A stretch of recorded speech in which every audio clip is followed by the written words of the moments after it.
चलिए बेटा, आज हम लोग अपना नया टॉपिक स्टार्ट करेंगे, that is price elasticity of demand. Demand हम लोग लास्ट क्लास में कर चुके थे, जहाँ पे हम लोगों ने price factors, non price factors, shift in demand, movement in demand, ये सारी चीजें हम लोगों ने थ्रू आउट गो थ्रू कर ली।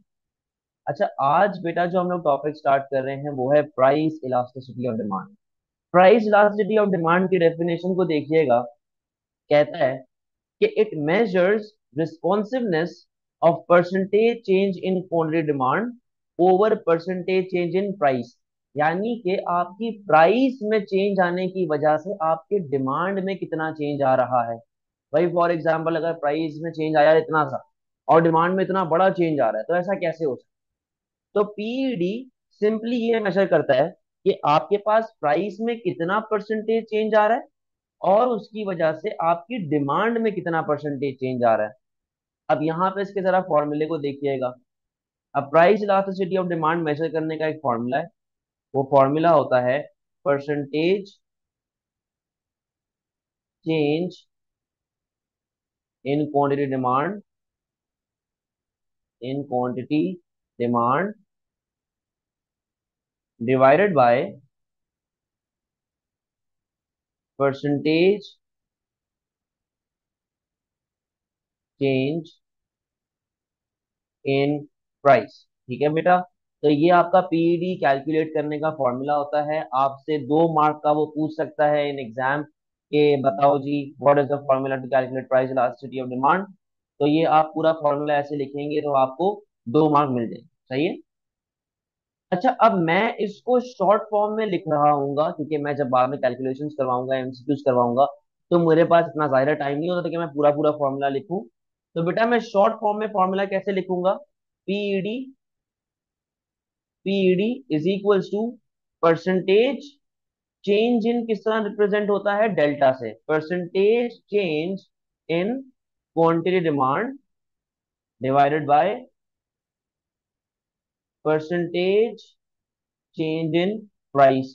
ठीक है, तो मैं इस तरीके से डेल्टा का साइन यूज कर रहा हूँ, बट आपने अपने एग्जाम में ये फॉर्मूला यूज नहीं करना, इस तरीके से आपने आंसर में नहीं लिखना, वरना आपको मार्क्स नहीं मिलेंगे। ठीक है, आपने अपना जो फॉर्मूला है उसको फुल फॉर्म में लिखना। अच्छा, अब बेटा इस फॉर्मूले को यूज करते हुए आपके पास 5 डिफरेंट वैल्यूज आती हैं। वो 5 डिफरेंट वैल्यूज कैसे आ सकती हैं? आपका आंसर या तो आ सकता है पीईडी ग्रेटर देन -1। वो क्या होता है बेटा? वो होता है इलास्टिक। या तो आपका आंसर आ सकता है पीईडी लेस देन -1। ये क्या होता है बेटा? ये होता है इनइलास्टिक। या तो आपका आंसर हो सकता है पीईडी इज इक्वल्स टू -1। ये होता है बेटा यूनिटरी इलास्टिक। या तो आपका आंसर आ सकता है बेटा PED is equals to infinity. ये होता है आपका परफेक्टली इलास्टिक। या तो आपकी लास्ट वैल्यू आ सकती है, that is PED is equals to 0। और पीईडी 0 बेटा आपके पास होती है परफेक्टली इन इलास्टिक। ठीक है, हाँ, परफेक्टली इन इलास्टिक। सही है। ये 5 वैल्यूज आपके पास आ सकती है। अब बेटा रियलिटी में ना, असल दुनिया में आपके पास सिर्फ 2 वैल्यूज एग्जिस्ट करती है, जो कि आपको असल दुनिया में नजर आएंगी, और वो है इलास्टिक और इन इलास्टिक। बेटा ये 3 केसेस असल दुनिया में एग्जिस्ट नहीं करते, ये 3 केसेस रियलिटी में एग्जिस्ट नहीं करते। इसीलिए इनको हम लोग क्या कहते हैं? इनको हम लोग कहते हैं एक्सट्रीम केस। सर, अगर ये असल दुनिया में एग्जिस्ट नहीं करते तो हम ये पढ़ते क्यों हैं एक्सट्रीम केसेस? बेटा ये आज से 100-200 साल पहले, 400 साल पहले क्या पता एग्जिस्ट करता हो, बट अभी एग्जिस्ट नहीं करता हो। मैं आपको इसकी क्लोजेस्ट एग्जांपल दूंगा, करीब करीब एग्जांपल दूंगा, बट परफेक्ट एग्जांपल मैं नहीं दे सकता, क्योंकि रियलिटी में होता ही नहीं। समझे बात को? सर परफेक्टली इनइलास्टिक की वैल्यू क्या है? 0। बेटा परफेक्टली इनइलास्टिक की वैल्यू 0 है, परफेक्टली इलास्टिक की वैल्यू इन्फिनिटी है। जी सुभान, ये सिर्फ थ्योरीज है, ये रियलिटी में एग्जिस्ट नहीं करता। तो परफेक्टली इलास्टिक की वैल्यू बेटा इन्फिनिटी है, जो ऐसे बनती है। ठीक है, ऐसे बनती है। यहां तक कोई इश्यू? क्लियर है सारी बातें?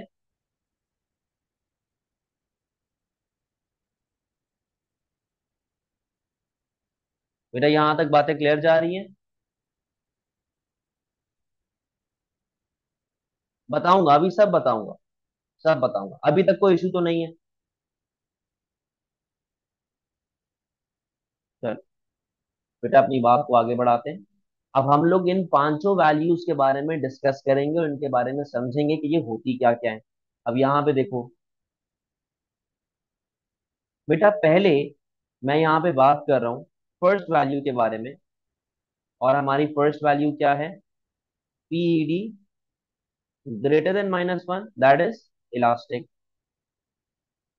अच्छा, अब इलास्टिक डिमांड क्या कहती है? इलास्टिक डिमांड की डेफिनेशन है कि percentage change in quantity demand is always greater than percentage change in price. यानी कि आपकी प्राइस में थोड़ा सा चेंज आया, आपकी डिमांड में कंपैरेटिवली बहुत बड़ा चेंज आ रहा है।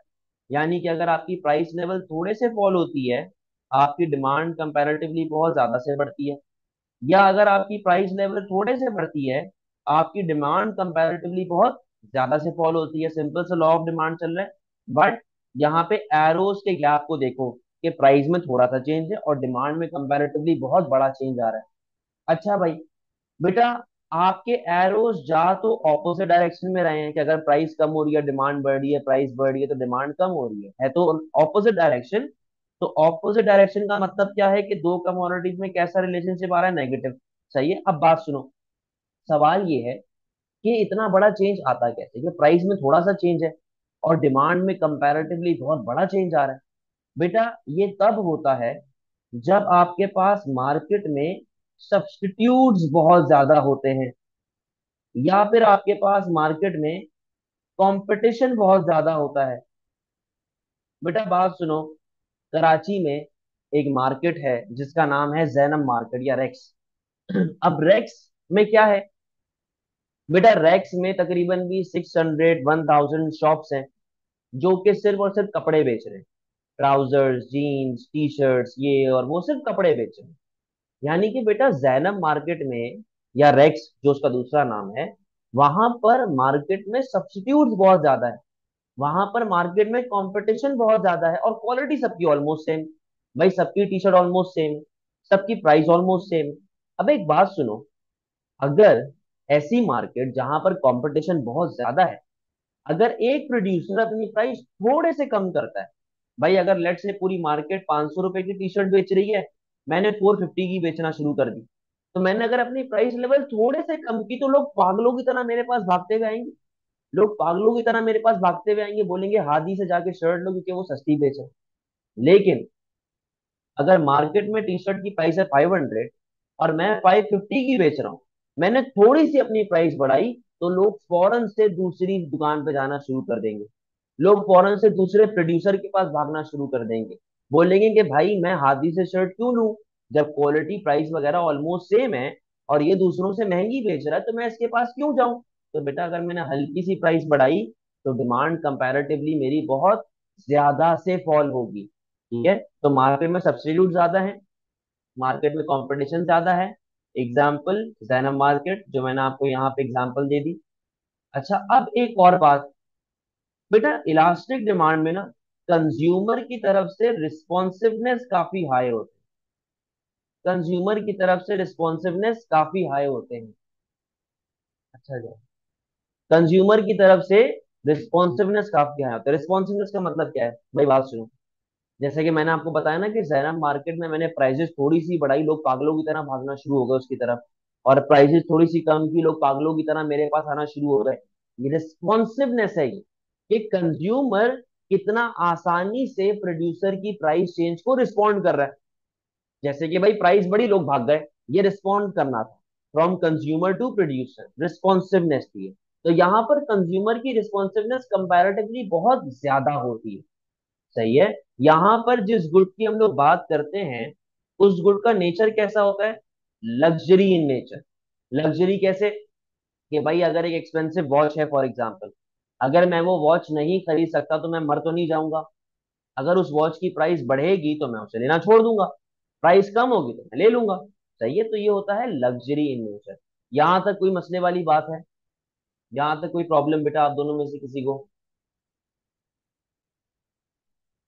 Very good. मिनाइल आपको? Very good. अब बेटा मुझे इसकी डायग्राम बनानी है। देखो रिलेशनशिप तो नेगेटिव है, रिलेशनशिप तो नेगेटिव है, यानी कि कर्व तो डाउनवर्ड स्लोपिंग बनेगा।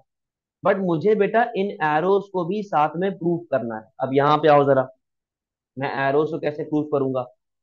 मेरे पास वाई एक्सिस पे आ गई है प्राइस, और एक्स एक्सिस पे आ गई है क्वांटिटी। बेटा रिलेशनशिप नेगेटिव है तो कर्व बनेगा डाउनवर्ड स्लोपिंग। बट इलास्टिक में आपका कर्व ऐसा एक फ्लैटर कर्व बन रहा होता है। बेटा कैसा कर्व बनता है, एक फ्लैटर कर्व बन रहा होता है। फ्लैटर कर्व का मतलब क्यों, अब यहाँ पे देखो मुझे उन एरोस को प्रूव करना है। इनिशियली फॉर एग्जांपल आपकी ये प्राइस चल रही थी, ठीक है, और आप इतनी क्वांटिटी कंज्यूम कर रहे थे। आप बेटा बैठे हुए थे पॉइंट ए के ऊपर, ठीक है, आप पॉइंट ए के ऊपर बैठे हुए थे। आपकी प्राइस लेवल थोड़े से कम होगी, आपकी प्राइस लेवल बेटा देखो थोड़े से कम हो रही है from P to P one. उसकी वजह से आपकी डिमांड देखो कंपैरेटिवली बहुत ज्यादा से बढ़ रही है, क्यू से क्यू वन। और आप आ जाएंगे बेटा पॉइंट ए से पॉइंट बी। देखो आपकी प्राइसेस थोड़े से कम हो रही है, जबकि आपकी डिमांड कंपैरेटिवली बहुत ज्यादा से बढ़ रही है। तो क्या मैंने इन एरोस को यहाँ पर प्रूव कर दिया। इसीलिए इलास्टिक का कर्व ऐसा एक फ्लैटर कर्व बन रहा होता है। बेटा कोई इशू, कोई प्रॉब्लम। Very good. अब आ जाओ जरा फर्दर बात करते हैं इन इलास्टिक के ऊपर। इन इलास्टिक के केस को समझिएगा। बेटा सेकंड केस जो हमारे पास है वो है in elastic PED less than minus one, ठीक है। इन इलास्टिक, इलास्टिक का बिल्कुल ऑपोजिट। इलास्टिक की डेफिनेशन क्या थी, percentage change in quantity demand is greater than percentage change in price, यानी कि प्राइस में थोड़ा सा चेंज आएगा, डिमांड में ज्यादा चेंज आएगा। इन इलास्टिक कहता है कि percentage change in quantity demand is less than percentage change in price, यानी कि आपकी प्राइस लेवल बहुत ज्यादा से बढ़ेगी, बट आपकी डिमांड कंपैरेटिवली थोड़े से कम होगी। या आपकी प्राइस लेवल बहुत ज्यादा से कम होगी और आपकी डिमांड कंपैरेटिवली सिर्फ और सिर्फ थोड़े से बढ़ेगी। बेटा रिलेशनशिप यहाँ पर भी कैसा आ रहा है, रिलेशनशिप यहाँ पर भी नेगेटिव आ रहा है। अब सवाल ये है कि सर इनइलास्टिक में ऐसा क्यों होता है।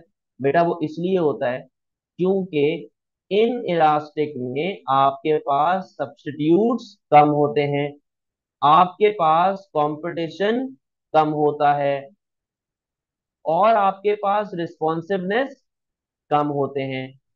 यहाँ पे अगर मैं इसकी नेचर की बात लेके चलूं तो बेटा ये होता है एक नेसेसिटी गुड, एक नेसेसिटी गुड।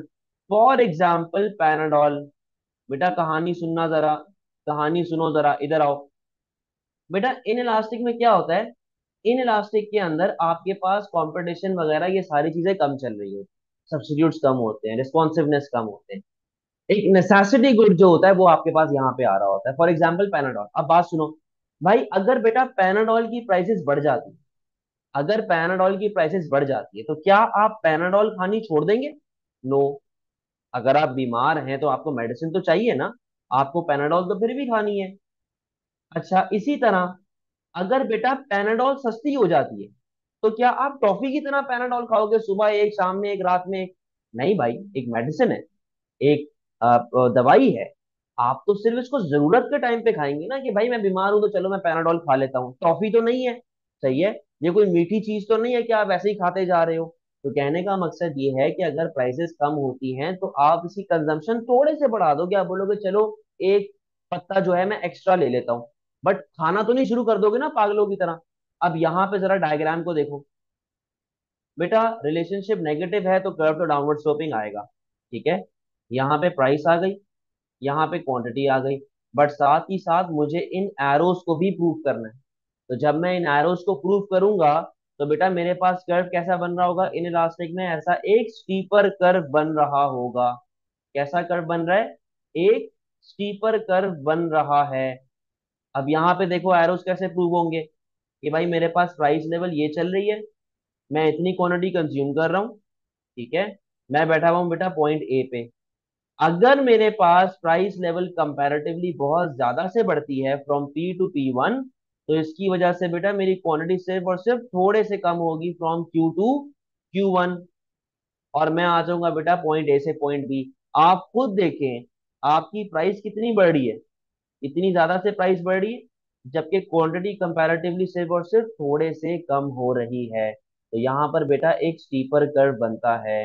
बेटा ये मोनोपोली मार्केट में बिल्कुल अप्लाई होता है सुभान। यहाँ तक कोई प्रॉब्लम? सारी बातें क्लियर जा रही हैं?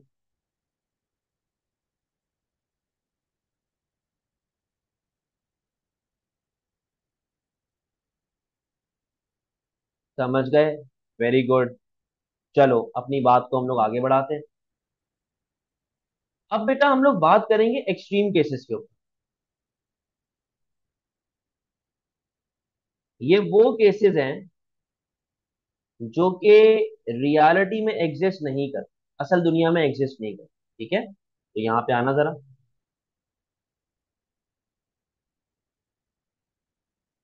एक्सट्रीम केसेस में सबसे पहले मैं जिसकी बात करूंगा वो है आपकी third value of PED, that is unitary elastic. Unitary elastic PED is equals to -1। सही है। अब यहाँ पे देखो जरा, बेटा यूनिटरी इलास्टिक की डेफिनेशन कहती है कि percentage change in quantity demand is always equals to percentage change in price. यानी कि जितने से आपकी प्राइस बढ़ेगी, इक्वल अमाउंट से आपकी डिमांड फॉल हो जाएगी, और जितने से आपकी प्राइस फॉल होगी, इक्वल अमाउंट से आपकी डिमांड बढ़ जाएगी। देखो यहाँ पर एरोस का गैप देखो, हाँ, यहाँ पर एरोस का गैप देखो, कम ज्यादा है। यहाँ पर क्या आ रहा है? इक्वल। यहाँ पर इक्वल गैप है कि जितने से प्राइस बढ़ी उतने से डिमांड कम हो गई। अच्छा भाई, बेटा रिलेशनशिप कैसा आ रहा है? नेगेटिव आ रहा है। रिलेशनशिप कैसा आ रहा है आपके पास? नेगेटिव आ रहा है। ये रियलिटी में बिल्कुल भी एग्जिस्ट नहीं करता। तभी इसके पीछे कोई ऐसा फैक्टर भी नहीं है, इसके पीछे कोई ऐसा एग्जाम्पल भी नहीं। अच्छा, अब हुआ ये था कि जब इसको आइडेंटिफाई किया गया था, कुछ इकोनॉमिस्ट साथ बैठे। आप लोगों को शायद पता हो या शायद ना पता हो, आगे जाके जब आप यूनिवर्सिटी जाते हो तो आपके पास एक कॉम्बिनेशन आता है इकोनॉमिक्स एंड मैथ्स का। तो इकोनॉमिक्स में उन लोगों ने मैथ्स घुसाई, और मैथ्स घुसा के उन लोगों ने यूनिटरी इलास्टिक का एक कर्व बनाया। उस कर्व को देखना बेटा। अच्छा, ये एक कर्व है जिसका शेप आपको याद करना पड़ेगा इकोनॉमिक्स। सही है बेटा, इसका शेप आपको याद करना पड़ेगा। अब ये देखें, उन्होंने जब कर्व बनाया ना, उन्होंने कहा कि यार यूनिटरी इलास्टिक का कर्व ऐसा एक चांद की तरह बनेगा।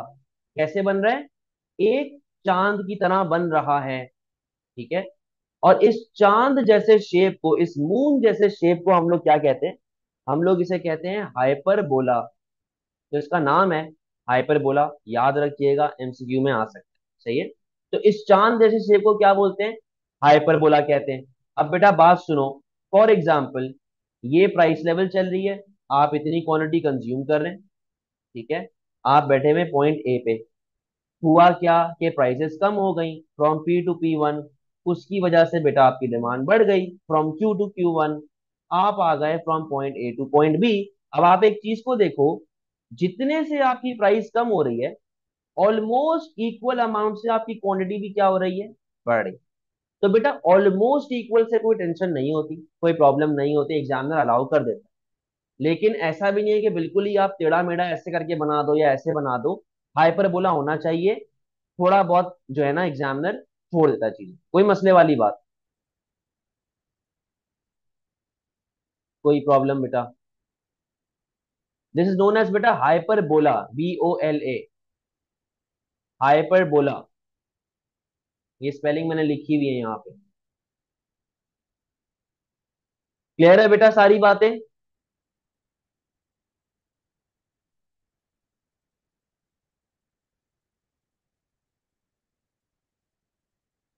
बताइएगा।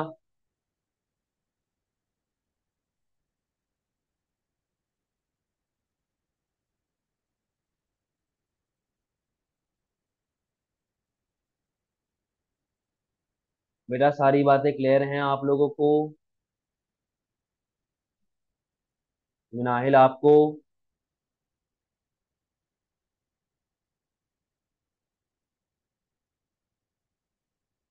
मिनाहिल क्लियर है?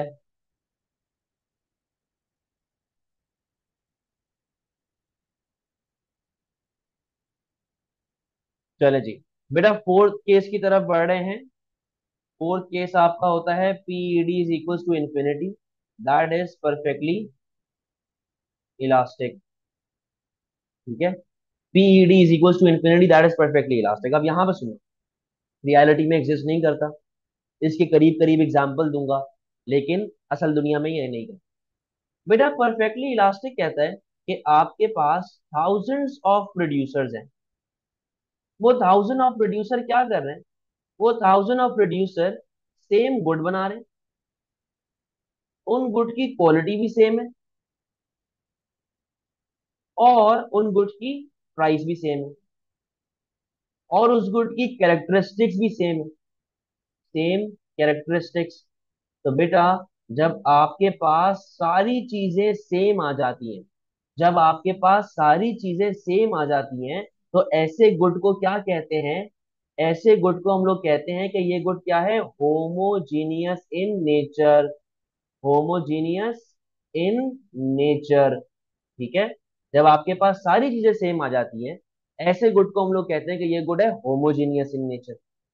Example, example, milk shop. बेटा मैं ऑलपर्स की या फिर जो और है मिल्क पैक वगैरह, मैं इनकी बात नहीं कर रहा, मैं बात कर रहा हूँ खुले दूध की। मैं बात कर रहा हूँ खुले दूध की। जैसे आपके पास घर के आसपास दुकानें होती है ना, हर गली में एक ना एक दूध वाला बैठा हुआ है। ठीक है, और हर जगह पे दूध की प्राइस भी सेम है आपके एरिया में। अब फॉर एग्जाम्पल, अज्यूमिंग कि दूध की प्राइस है 200 रुपए पर लीटर, 200 रुपीज पर लीटर। अब आप अपने घर के पास किसी भी दुकान से दूध ले लो, उसकी प्राइस क्या रहेगी? 200 rupees per litre. Same price चल रही होगी, हर जगह पे सेम प्राइस है। अच्छा अब बात सुनो, बेटा जब हमारे पास मार्केट में थाउजेंड ऑफ प्रोड्यूसर है, वो सेम गुड बना रहा है, सेम क्वालिटी दे रहा है, सेम प्राइस लेवल दे रहा है। अगर अगर कोई एक बंदा मुझे 250 रुपीज पर लीटर दूध देगा, तो क्या मैं उससे लूंगा? नो। मैं बोलूंगा भाई तुम्हारे साथ वाली दुकान तो 200 रुपए पे दे रहा है, मैं तुमसे 250 रुपए का क्यों लूं? अच्छा भाई, अगर वो मुझे 210 रुपीज पर लीटर देगा, तो क्या मैं उससे लूंगा? नो। मैं बोलूंगा भाई मैं तुम्हें 10 रुपए क्यों एक्स्ट्रा दूं? अच्छा वो बोले यार हादी एक काम करो, 201 रुपीज पर लीटर दे दो, 1 रुपया दे दो ऊपर। भाई मैं आपको 1 रुपया भी क्यों दूं? जब आपके साथ वाली दुकान में 200 रुपए का मिल रहा है, मैं आपको 1 रुपया भी एक्स्ट्रा क्यों दूं भाई? तो कहने का मकसद ये है कि परफेक्टली इलास्टिक डिमांड में हमारा प्रोड्यूसर हमारे कंज्यूमर को एक्सप्लॉइट नहीं कर सकता, वो उसे पागल नहीं बना सकता by charging a higher sum of money. तो बेटा हमारे कंज्यूमर के पास यहाँ पे क्या है? हमारे कंज्यूमर के पास इधर होती है परफेक्ट नॉलेज, कि मुझे पता है कि दूध 200 रुपया लीटर है, कोई भी मुझे पागल नहीं बना सकता, कोई भी मुझे बेवकूफ नहीं बना सकता। तो मेरे पास परफेक्ट नॉलेज है कि 200 रुपया पर लीटर दूध चल रहा है, और producer can not exploit consumers. ठीक है, producers can not exploit consumers. और बेटा आप इसका डिटेल्ड कॉन्सेप्ट पढ़ेंगे परफेक्ट कंपटीशन में, this is also known as perfect competition. अब बेटा मैंने ये क्यों कहा कि ये क्लोजेस्ट एग्जाम्पल है, ये परफेक्ट एग्जाम्पल नहीं है? क्योंकि बेटा आपको भी पता है कि दूध की क्वालिटी हर दुकान पे सेम नहीं होती, कोई ज्यादा पानी मिलाता है, कोई कम पानी मिलाता है। आप इसकी एग्जाम्पल में अंडे भी डाल सकते हैं, एग्स। अब वही वाली बात है, किसी के अंडे बड़े होते हैं, किसी के अंडे छोटे होते हैं, सही है, ये थोड़ी बहुत क्वालिटी में डिफरेंस आ रहा हो। तो बेटा जब परफेक्टली इलास्टिक की बात कर रहे थे, अब आप एक चीज को गौर से देखो, आपकी क्वांटिटी मिल्क के लिए, दूध के लिए बढ़ भी सकती है और कम भी हो सकती है। भाई फॉर एग्जांपल मैं 2 लीटर दूध देता हूँ, मिस्टर एक्स 4 लीटर दूध देता होगा, मिस्टर वाई 5 लीटर दूध देता होगा। बट बेटा प्राइस हमेशा कैसी रहती है? प्राइस आपकी रहती है हमेशा सेम। प्राइस कैसी रहती है? हमेशा फिक्स रहती है। अब इधर आओ बेटा, जरा डायग्राम को देखो। वाई एक्सेस पे आ गई प्राइस, एक्स एक्सिस पे आ गई आपकी क्वांटिटी। आपके पास कर्व कैसा बनेगा? देखो प्राइस सेम है बट क्वांटिटी कैन चेंज, तो बेटा कर्व बनेगा ऐसे, ये देख लो। ये आपकी प्राइस लेवल पी आ गई, डिमांड भी आ गई। अब बात सुनो, बेटा आपकी क्वांटिटी बढ़ भी सकती है और आपकी क्वांटिटी कम भी हो सकती है, बट आपकी प्राइस कैसी चलेगी? आपकी प्राइस अपनी जगह पर फिक्स्ड है, दैट इज 200 रुपए पर लीटर। कोई टेंशन? अब सवाल पूछें, कोई परेशानी?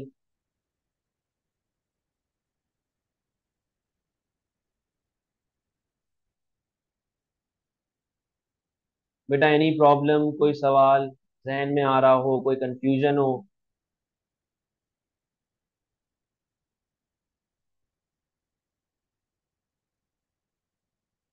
चलें, अब हम लोग बेटा अपने लास्ट केस की तरफ बढ़ रहे हैं, that is perfectly in elastic. देखो इन इलास्टिक क्या कहता था? इन इलास्टिक कहता था लो सब्स्टिट्यूट्स।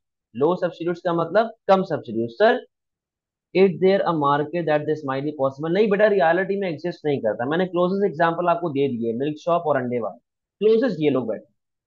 तो बेटा मैं इन इलास्टिक की आपसे बात कर रहा था। इन इलास्टिक का मतलब क्या है? कम सब्स्टिट्यूट्स, लो सब्स्टिट्यूट्स।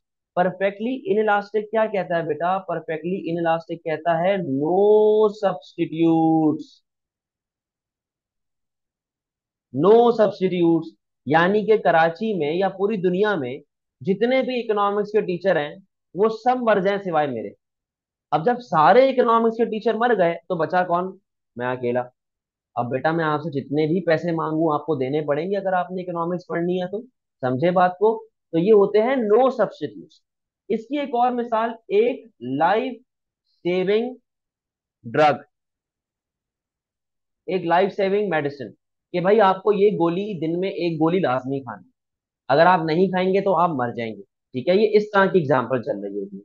अब बेटा वो दिन की एक गोली आपने खानी है, भले वो फ्री की हो, भले मिलियन की हो, भले थाउजेंड्स की हो, कितने की भी हो, आपने वो गोली खानी ही खानी है। और दिन की कितनी गोली खानी है? एक गोली खानी है। अब ऐसा तो नहीं है ना कि अगर वो महंगी होती है तो आप खाना ही छोड़ देंगे, तो बेटा आप जिंदा नहीं रहेंगे। और अगर वो सस्ती होती है तो आप टॉफी की तरह खाते रहोगे, पागल तो नहीं है हम लोग। तो बेटा परफेक्टली इन इलास्टिक में आपकी प्राइजेस जो हैं वो बढ़ भी सकती हैं, और आपकी प्राइसेस कम भी हो सकती हैं। बट बेटा मेरा आपकी क्वांटिटी हमेशा क्या रहेगी? Same, fixed, constant. एक गोली खानी है। इसकी रियल लाइफ एग्जांपल, बेटा जब कोविड नया नया आया था, सबसे पहले वैक्सीन आई थी फाइजर, है ना? अब वो जिंदा रहने के लिए, कोविड से बचने के लिए डोज तो लगवाना था। अब बात सुनो, भाई वो अगर फ्री की लगाए, या लाख रुपए की लगाए, या मिलियन की लगवाए, जितने की भी लगवाए, आपको एक टीका तो चाहिए। ऐसा तो नहीं है कि अगर महंगा है तो टीका ही नहीं लगवाओगे, और अगर सस्ता है तो हर जगह पे टीके टीके टीके टीके लगवाते जा रहे हैं। ऐसे तो नहीं होता ना बेटा मामला। तो आपकी क्वांटिटी हमेशा कैसी रहेगी? सेम। बट आपकी प्राइसेस बढ़ भी सकती हैं और आपकी प्राइसेस कम भी हो सकती हैं। अब यहाँ पे बेटा जरा डायग्राम को देख लो। वाई एक्सिस पे आ गई है प्राइस, एक्स एक्सिस पे आ गई है क्वांटिटी। आपका कर्व कैसा बनता है? बिल्कुल वर्टिकल। सही है। क्वांटिटी आपके पास आ गई है एक गोली दिन की, फिक्स गोली आ गई। अच्छा भाई, अब बेटा आपकी प्राइसेस बढ़ भी सकती हैं और आपकी प्राइसेस कम भी हो सकती हैं। बेटा कोई प्रॉब्लम, कोई टेंशन, कोई सवाल? Very good.